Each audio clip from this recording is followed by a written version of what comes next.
Jadi baik, shalom untuk kita semua. Pada kesempatan kali ini saya akan mempresentasikan materi tentang vektor. Sebelum itu, perkenalkan nama lengkap saya Suprema Destinus Donamoto, biasa dipanggil Serva. Baik, kita lanjut untuk materi vektor. Kita masuk sekarang itu besaran vektor. Dalam fisika, besaran berdasarkan arahnya terdiri dari dua. Yang pertama itu ada besaran skala dan kedua itu besaran vektor. Besaran skala adalah besaran yang tidak memiliki arah, contohnya itu massa, panjang, waktu, dan lain-lain. Sedangkan besaran vektor adalah besaran yang memiliki arah, contohnya itu gaya, percepatan, kecepatan, dan lain-lain. Lanjut, sekarang kita masuk ke penulisan dan penggambaran vektor. Sebuah vektor biasanya dinyatakan dalam lambang huruf besar,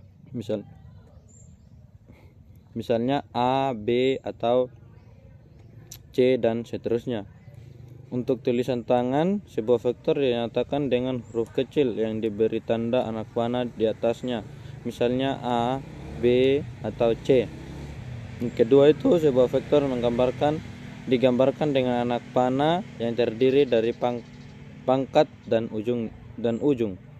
Yang ketiga itu panjang anak panah menyatakan besar vektor, sedangkan arah anak panah menyatakan arah vektor.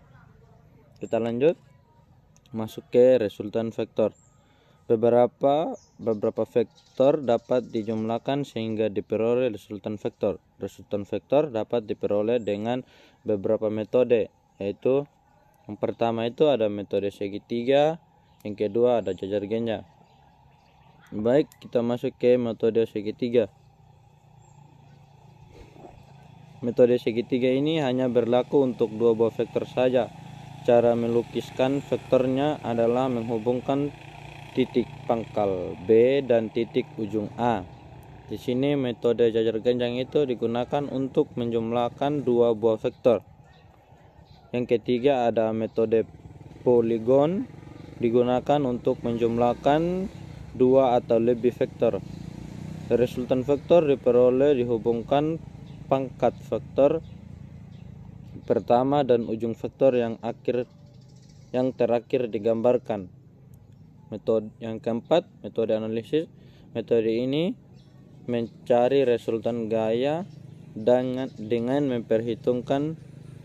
penghitungan, yaitu menggunakan rumus kosinus, sedangkan untuk mencari arah vektor digunakan rumus sinus.